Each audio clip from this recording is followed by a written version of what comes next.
this installment of Cumberland Rover, a bearded man waves at a tree, a catfish chooses expatriation, and in a somewhat grim twist, every member of my crew is systematically impaled. That's right, it's a fishing mission in the 12-foot baby skiff. Powered only by sail and oars, this vessel has no motor. Conditions are pretty rough and very windy. It should be exciting, and it should be a lot of fun.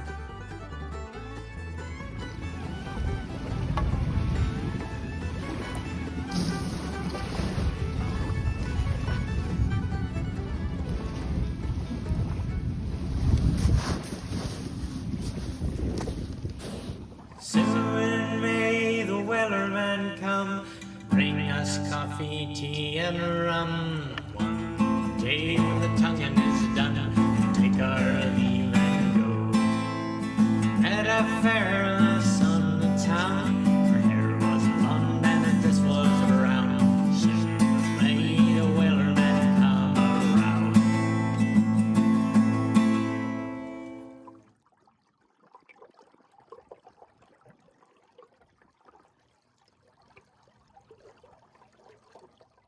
Having grown up on Kentucky Lake and spent most of his life nearby, my dad is an expert angler, especially when it comes to bass fishing.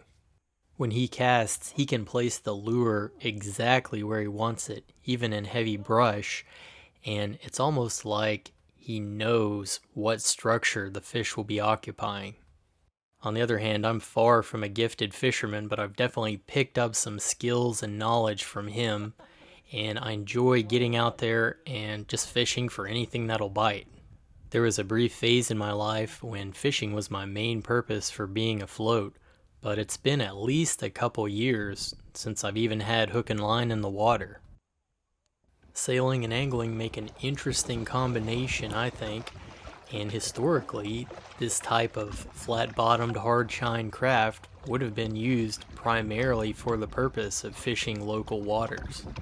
When you get right down to it, the flat iron skiff or Sharpie is essentially the John boat of the late 19th and early 20th century. My 12-foot flat iron skiff is well suited to the task. It's very simply rigged, which means there aren't a lot of lines to get in the way of fishing, and its flat bottom makes it very stable. Powered by sail downwind and across the wind, and easily rowed upwind, I can get just about anywhere I want to go, limited only by my own skill, and in heavier conditions, nerve.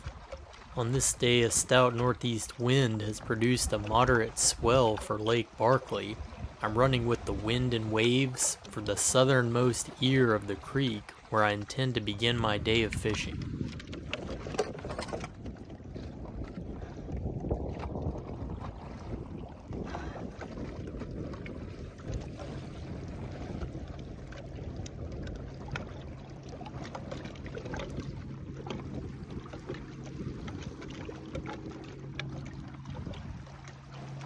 I'm creeping up on the stern of an expensive-looking bass boat, or what my dad would call a hog rig. The lone occupant looks a little bit bewildered as I overtake, sailing past.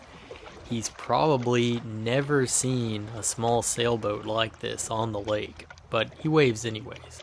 This southern ear of the creek was directly in the path of a major tornado that struck the area several years ago, and as a result, the surrounding hillsides are almost completely bare of trees. I figured this means there's probably a lot of dead wood in the water along the shoreline of the creek, and that would provide excellent structure to attract fish.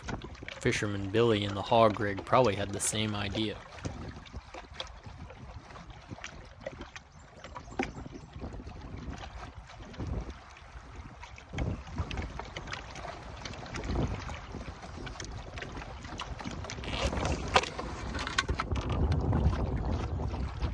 I get the dagger board down and turn up wind to cut across to the opposite shore.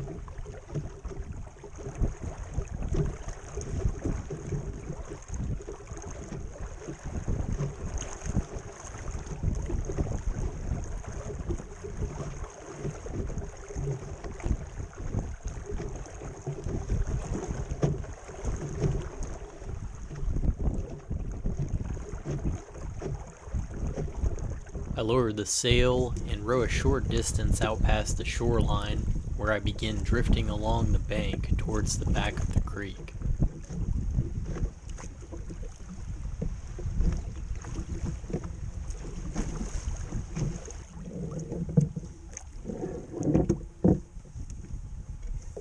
Running very simple tackle, a medium ugly stick with a simple spinning reel and night crawlers on small hooks. I find live bait is the best way to go if you just want to catch fish. Like my dad says, there's a reason that they don't allow live bait in a fishing tournament. I use small hooks because I don't want to discriminate out the small fish. I want to catch anything that bites. In this instance, I'm not looking to land any trophies or catch a meal. I'm just out to have fun.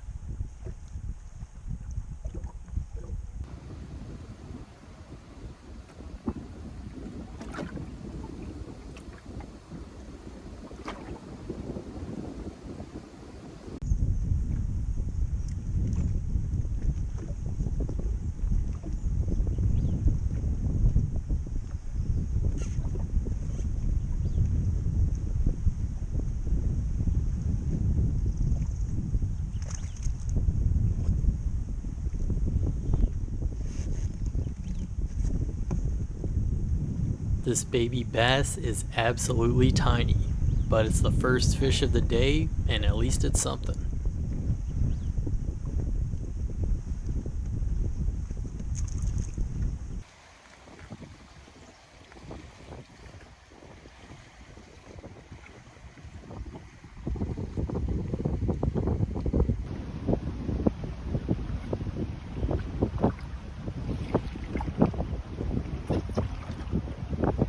As I reached the shallow flats in the back of the creek, the wind really began howling.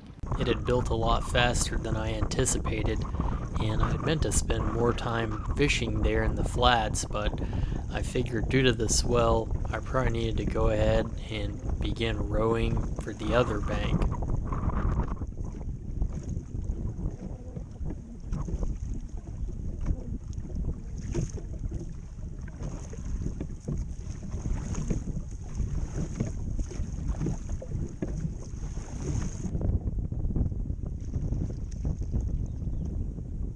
I kept my line in the water, hanging the rod off the stern as I plodded along, and chanced to catch yet another baby bass.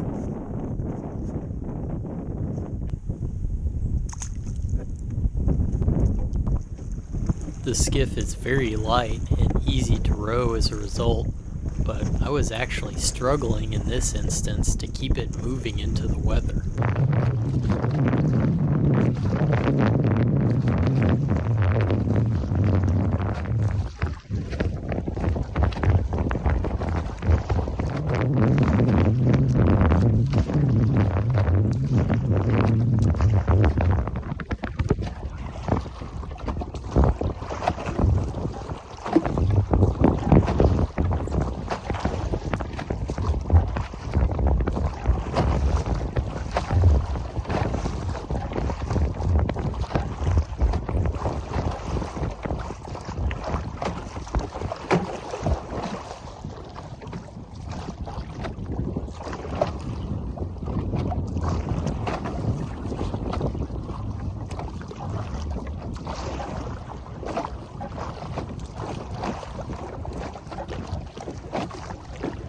It is bumpy out here today. I'm back in more protected waters now though. Just trying to catch some fish, really. The northern ear of the creek was very protected and almost perfectly calm. I was working my way along the shoreline, fishing any piece of structure that looked promising. The bank was mostly pretty fine gravel, but there were a few downed trees and weed beds.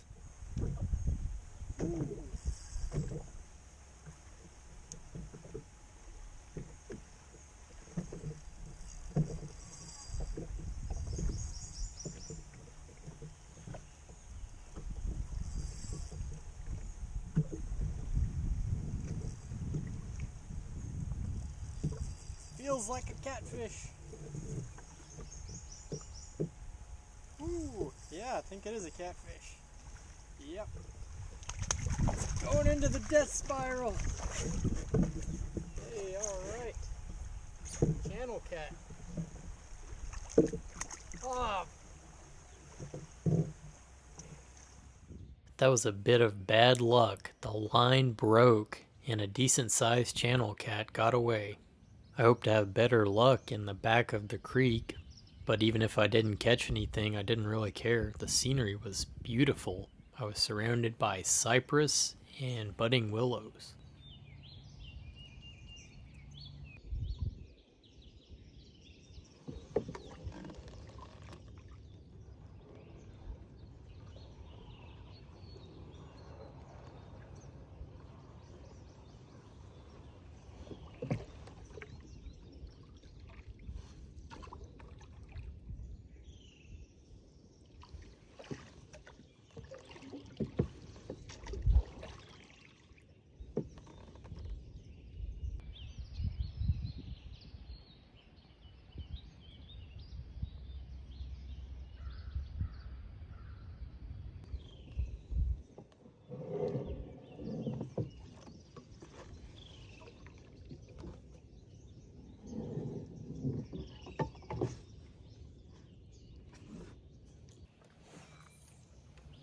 I was honestly pretty confident that I would catch some bluegill back here in this creek, but there's really just not a lot of water here.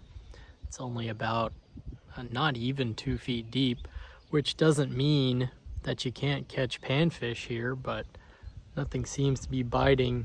These night crawlers I bought are really not the best quality at all.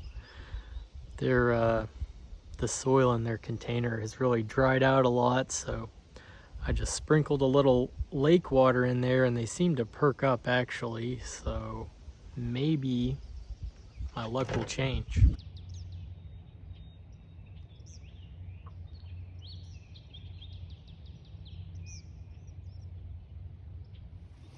Having completed a full lap of both ears of this creek, I decided to venture north and see what lay there. The wind had settled down some, but you can see it's still pretty rough on the big lake.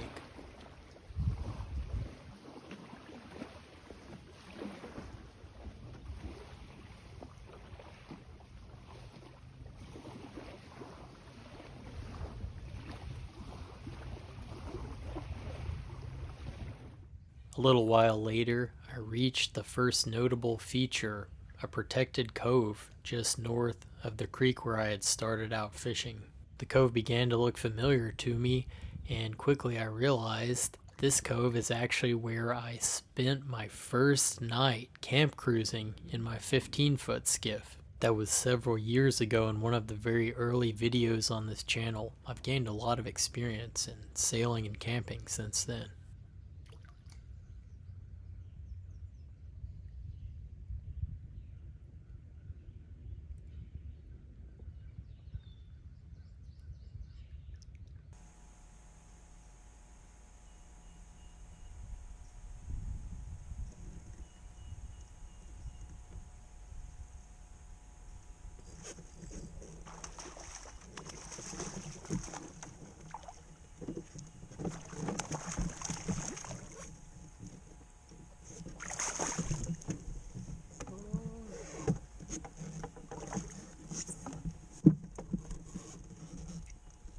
All right, channel cat right there.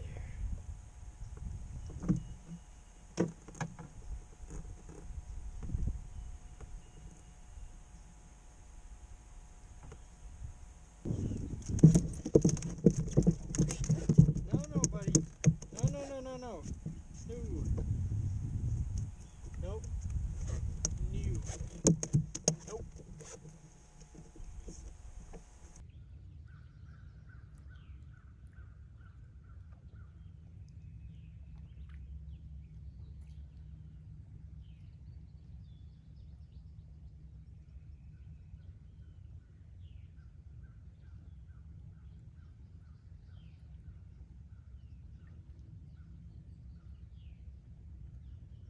The fin you see protruding from the water here is a dead giveaway for a school of silver carp. an invasive species. Like the native grass carp, these fish feed almost exclusively on plants, which means they provide little sporting opportunity unless you have some specialized tackle or you're an archer.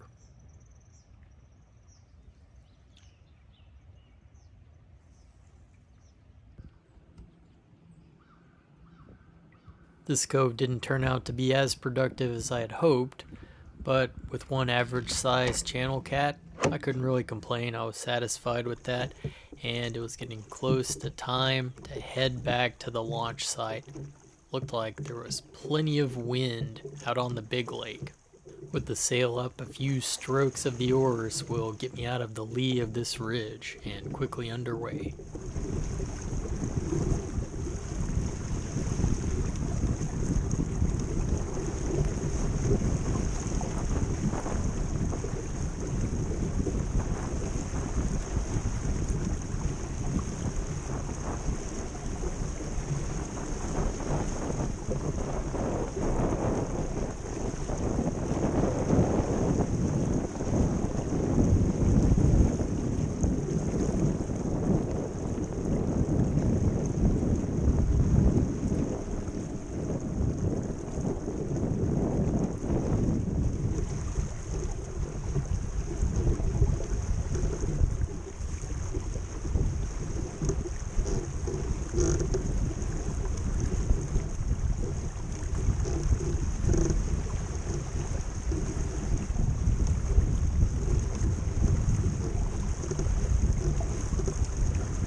This channel will continue to charge along under full sail, but at cumberlandrover.com I offer videos not available on this channel or anywhere else. The videos and articles are free. I don't run ads, but I do have a store offering some unique handmade products of my own design that I think will be of interest to sailors and outdoor enthusiasts.